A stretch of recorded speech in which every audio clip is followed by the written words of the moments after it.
पत्रकार मित्रो, आज डॉक्टर पतंगराव कदम साहेबांच्या वर्षपूर्ती कार्यक्रमाला स्मृतीस्थळास त्यांच्या ठिकाणी कार्यक्रम होतात. तिथे 16 होता कार्यक्रमात, त्या कार्यक्रमामध्ये मी गेलेलो होतो आणि आज येताना आपल्या सगळ्यांची या ठिकाणी भेट होत आहे. मुळात आता महाराष्ट्रापुढे फार अस्थिर महाराष्ट्र होतो आहे. महाराष्ट्रात कधी नव्हे तेवढी अस्थिरता आहे. दोन समाजाला झुंजवलं जात आहे. माणसामध्ये दरी निर्माण करण्याचं काम झालेलं आहे. दोन धर्मालाही आपसात भिडवण्याचं काम सुरू आहे आणि काम न करता, विकास न करता, जातीपाती धर्माचं राजकारण करून सत्ता कशी टिकवता येईल, सत्ता कशी उपभोगता येईल,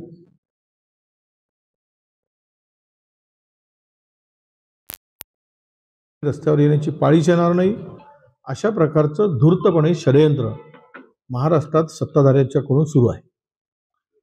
पण यामध्ये अलीकडचंच उदाहरण झालं तर ओबीसी वर्सेस मराठा हे फार घातक, दोनही समाजासाठी आरक्षणावरून लढाई जी सुरू झाली त्यात प्रचंड अस्वस्थता आहे.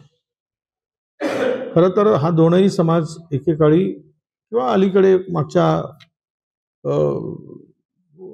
4-5 वर्षापूर्वी, 10 वर्षापूर्वी एकत्रित नांदणारा समाज, एकमेकाच्या सुखदुःखामध्ये सहभागी होणारा समाज आज एकमेकाविरुद्ध उभा झाला आहे. आणि हे 2014 पासून याची सुरुवात झाली. ज्या वेळेपासून या राज्यामध्ये भारतीय जनता पक्षाची सरकार आली,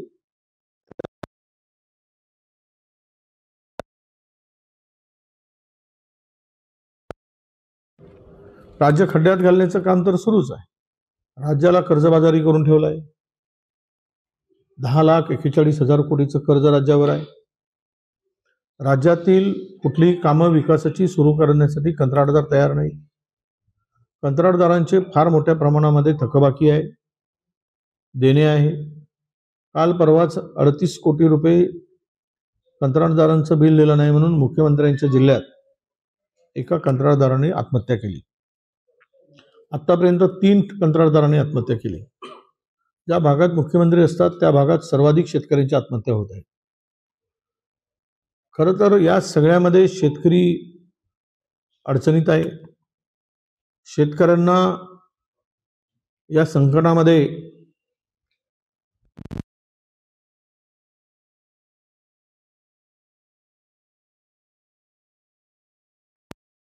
शेतकऱ्यांचं नुकसान झालं, ती मदत अद्याप मिळाली नाही. शेतकऱ्यांच्या कर्जमाफीचा पत्ता नाही. आता लाडक्या बहिणीचे पैसे 2 महिन्यापासून दिले नाहीत. जिल्हा परिषदेच्या तोंडावर एकत्र दिल्या जातील आणि पुन्हा फूस लावल्या जाईल. बहिणींना बनवाबनवी केली जाईल आणि मतांची पोळी पुन्हा शेकली जाईल. म्हणजे मोठमोठे खड्डे रस्त्यावर पडले, त्या रस्त्याची दुरुस्ती नाही आणि मंत्री मात्र सत्ता उपभोगण्यामध्ये समाजाला झुंजवून व्यस्त आहे. हेच या ठिकाणी आता राज्यामध्ये दिसते आहे. राज्यामध्ये भ्रष्टाचार प्रचंड वाढलाय. चोरी करणाऱ्यांना अधिकारी पकडले तर दमदाटी दिली जात आहे, धमकावलं जात आहे IPS अधिकाऱ्यांना. हे कशाचं लक्षण आहे?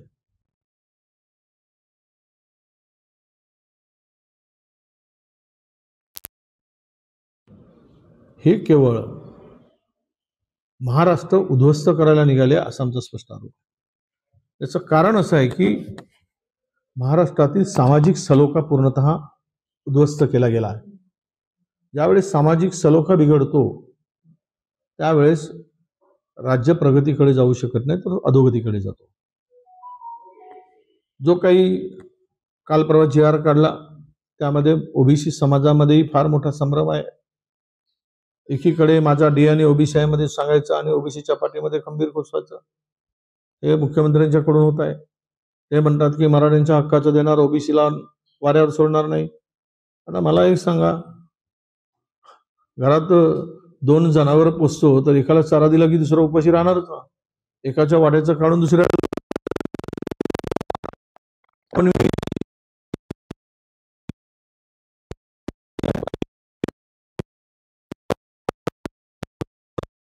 अभिनय जसं करून घेतलं जात होतं तसा तो अभिनय आता सध्या राज्यामध्ये सुरू आहे. आपसामध्ये अजिबात पटत नाही. शिंदे वर्सेस फडणवीस अशी सगळीकडे चर्चा आहे. सत्य काय आहे तेच सांगू शकतील, पण एकमेकाची जिरवण्यामध्ये हे व्यस्त आहेत. तर एकमेकाची जिरवण्यामध्ये म्हणजे सध्या फडणवीसांच्या आपल्या भारतीय जनता पक्षापेक्षा शिंदे सेनेचे मंत्री फार अस्वस्थ आहेत. रोज नवीन प्रकरणं त्यांची काढली जात आहेत, ती पब्लिक पुढे उजागर केली जात आहे. कंत्राटं वाटली त्याची. आता हे सगळे जे काही चाललेलं आहे हे आपसामध्ये चाललेल्या मारामाऱ्या आहे. प्रत्येक जण हिस्सा सुरळीत मिळावा, वाटा सुरळीत मिळावा यासाठी लढतो आहे. जणांना सत्तेमधला वाटा म्हणजे सत्तेतल्या मिळकतीचा वाटा जो टेबलाखालून येतो तो वाटा मिळवण्यासाठी आपसात प्रचंड मारामाऱ्या या सरकारमध्ये चाललेल्या आहेत. हे सरकार जनतेच्या भल्याचं नाही, जनतेच्या हिताचं नाही, तर कारण त्यांना काही देणं घेणं नाही. हे सरकारच मुळात मतांची चोरी करून आलेलं सरकार आहे. मत चोरीमुळे जे सरकार इथं जे बनवाबनवी म्हणजे महिला भगिनींचा आमच्या त्यांच्या वेदना ज्या आहेत, त्यांच्यावर जे अत्याचार होत आहेत राज्यामध्ये वाढलेले आहेत, त्याचं काही देणं घेणं नसतं. चोरांना कशाची दयामाया नसते, तशीच हे चोर मतांची चोरी करून आलेलं सरकार आहे. त्यामुळे जनतेच्या प्रती या सरकारला काही देणे घेणं नाही हे आता स्पष्ट झालेलं आहे. ओबीसी समाजाला बारामतीमध्ये आज मोर्चाला परवानगी नाकारल्या पोलिसांनी, तरीही हाकेक पोहोचले नाही. असं आहे की मोर्चाला पोलीस का नाकारतात परवानगी? ओबीसीच्या मोर्चाला का नाकारतात? आणि लोकशाहीमध्ये अधिकारासाठी लढण्याचा हक्कच आहे तो आमचा. कोणी लढत असेल, कुठल्याही धर्माचा जातीचा पक्षाचा माणूस लढत असेल, एक हत्यार आहे लोकशाहीमधलं. मोर्चा काढणं, आंदोलन करणं, घोषणा देणं, उपोषण करणं, यामध्ये सरकारच्या बुडाला आग का लागते आणि त्यात त्यांना राग का येतो? त्यामुळं त्यांना काय म्हणजे ओबीसीचा आवाजच दाबायचा आहे की त्यांचा गळा घोटायचा आहे असा प्रश्न उपस्थित होतो.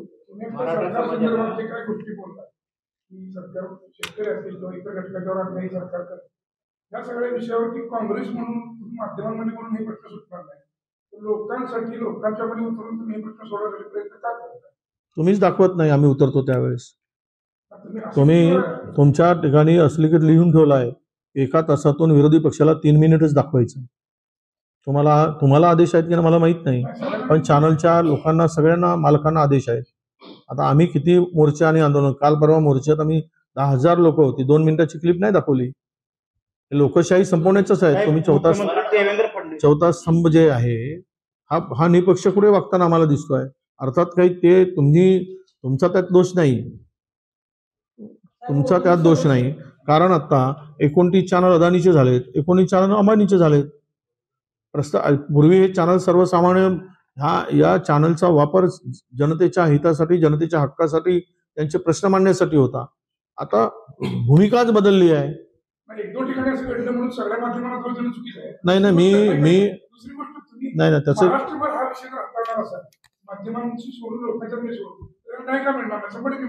हे बघा, मी तुम्हाला परत सांगतोय, पुन्हा सांगतोय की राहुलजींनी जी मतचोरीचा विषय मांडला, सोशल मीडियानीच तो उचलला. मीडियामध्ये पंतप्रधानांना कोणी विचारलं नाही आणि खुलासाही मागितला नाही. का नाही मागितला आणि बोलले का नाही? ज्यावेळेस एवढा गंभीर आरोप विरोधी पक्ष करतो आहे, विरोधी पक्षनेता करतो आहे, हे धाडस होऊ शकत नाही, कारण प्राईम मिनिस्टर त्याचं उत्तर देत नाही. हा राहिला देश पातळीवरचा. राज्यातले जे शेतकऱ्यांचे प्रश्न आहे, शेतकऱ्यांना कर्जमुक्ती देतो म्हणून सांगितले, दिली जात नाही. तुम्ही म्हणताय प्रसार माध्यमांच्या पुढे मांडा. आम्ही मोर्चे नाही काढलेत काय? आम्ही मोर्चे काढलेत ना. चंद्रपुरात मोर्चा निघाला, नागपुरात मोर्चा निघाला, बुलढाण्यात मोर्चे निघत आहेत या हक्कासाठी. शेतकऱ्यांचे पैसे मिळत नाहीत म्हणून. पण पाहिजे तशी व्यापक एखादी गोष्ट झाली, जसं तुम्ही पाहिलं की दिल्लीमध्ये त्या एका मुलीवर अत्याचार झाल्यानंतर काय ती निर्भया असं नाव दिलं, देशातील वृत्तपत्रांनी आणि सगळ्या मीडियाने उचलून धरलं. हा विषय शेतकऱ्यांना कर्जमुक्ती देतं म्हणून फडणवीस सरकार त्यांच्या मॅनिफेस्टोमध्ये सांगतोय. तरी पण त्यावर आंदोलन होतात, पण तो विषयाला कोणीच धरून ठेवत नाही. कोणी सत्ताधाऱ्यांना विचारत नाही की कर्जमुक्ती कधी देणार. आम्ही विचारतो त्यावेळेस त्याला राजकीय स्वरूप दिलं जातं. पण मुळात एक लक्षात घ्या, हे आंदोलन उभं राहील, नाही राहणार असं नाही. होईल ना, आज सुरुवात आहे. किती दिवस बनवाबनवी करणार? महाराष्ट्रामध्ये एवढ्या मोठ्या प्रमाणात जर आत्महत्या शेतकऱ्यांच्या होत आहेत, कंत्राटदारांच्या होत आहेत, तर विषय काही थांबणारा नाही. सत्ताधाऱ्यांनी सुद्धा आता ही सुरुवात आहे, कारण सरकार येऊन आता फार काही कालावधी झालेला नाही. सर, काही ओबीसी नेत्यांकडून असं सांगितलं जातं की आमच्या ताटातला आम्ही देव देणार नाही. मुळात संविधानानं जर कुणबी या व्यक्तीला संविधानामध्येच आरक्षण असेल तर ओबीसीच्या ताटातला आता जे नवीन येणारे कुणबी कसं काय घेऊ शकतात, असा भ्रम का ओबीसी नेते निर्माण करतात? एक सांगू काय, या भारतीय जनता पक्ष असेल की महायुती सरकार, आरक्षण संपण्याचंच घाट आहे. हे देऊ शकत नाही, कारण यांचे विचार जे आहेत, मुळात ज्या मातृसंघाचे विचार आहेत या पक्षाचे, त्या आरक्षणाच्या विरोधात आहे. त्यांना आरक्षण मान्यच नाही. त्यांचे सरसंघापासून अनेक जणांनी त्या संदर्भात त्यांची स्पष्ट भूमिका मांडली आहे. हे आपणही वाचलंय, मी पण पाहिलं. त्यामुळे त्यांच्याकडून अपेक्षा ठेवू नये. एक दुसरी गोष्ट, कुणबी समाजाला दाखले देण्यासाठी कुणाचाही विरोध नाही. आमच्या विदर्भातले सगळ्या कुणबी ओबीसीमध्ये आहेत, मराठवाड्यातले काही कुणबी आहे. पण नव्यानं ज्या ठिकाणी ज्या गॅजेटचा आधार धरून बोलल्या जात आहे की त्यामध्ये सगळे 100% मराठा समाज कुणबी होईल. काय होईल याच्यात? माझं मत एवढंच आहे, तुम्ही काय देता कोणाला येणार. तुम्ही आरक्षण किती आहे आता? 27%. 27% आरक्षणामध्ये 13% आरक्षण आज आम्ही विजयंती, एनटी, विमुक्त जमाती यांना आम्ही 13% देतो. उरला किती? 19%. 19%मध्ये मराठा समाज पूर्ण आला आणि आमचाही समाजाला कोणाच्या वाट्याला काय मिळेल? बरं राहिलं, तुम्हाला 52% आरक्षण आहे राज्यात. हे आरक्षण मी समजतो की मराठा आणि इतर समाज हे समाज मिळून जरी 20% असणार, 25%, 75% लोकांना आरक्षण मिळत आहे. 52%, 75% लोकांना आरक्षण मिळत आहे 52%, आणि 25% लोकांना आरक्षण मिळत आहे 48%. फायदा कोणाचा आहे? पण मला एक मिनिट थांबा, पूर्ण उत्तर होऊ द्या. तुमच्या प्रश्नाचा रोग जो आहे ना, मी त्याचं उत्तर समाधानकारक देतो. ठीक आहे. हा, हे यामध्ये नुकसान होते आहे ज्या समाजात ज्या लोकांनी हे आरक्षणासाठी आता चढाओढ सुरू केली आहे, त्यामध्ये शैक्षणिक आणि आर्थिक त्याच्या पलीकडची ही मागणी आहे. आता मला सांगा तुम्ही, मला काल एक फोन आला ग्रामपंचायत सदस्याचा मराठवाड्याचा. साहेबांनी मी आता सदस्य झालो म्हणे, आरक्षण होतं म्हणे.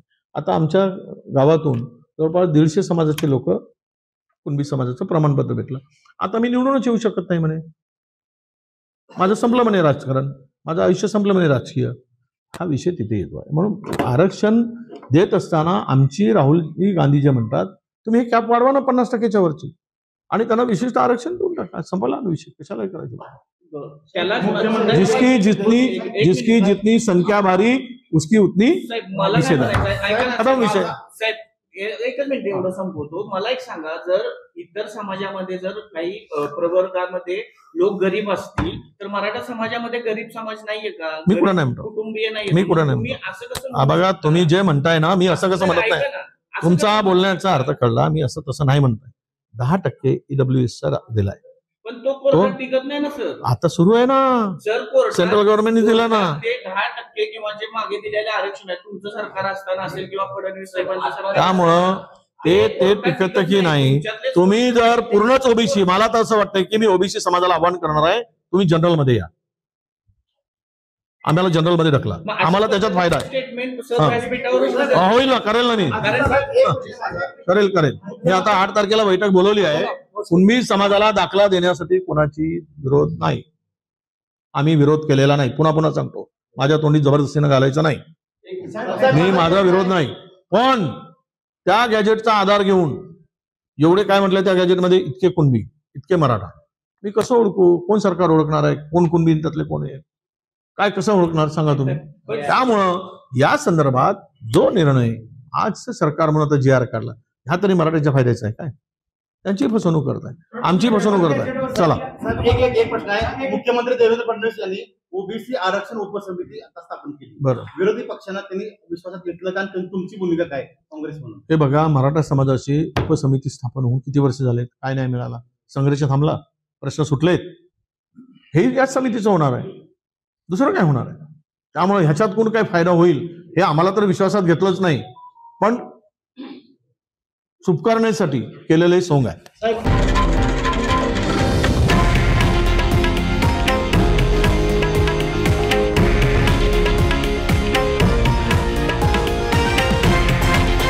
हे आहे देशातील नंबर 1 न्यूज नेटवर्क आणि आपण पाहत आहात TV9 मराठी, एकमेव.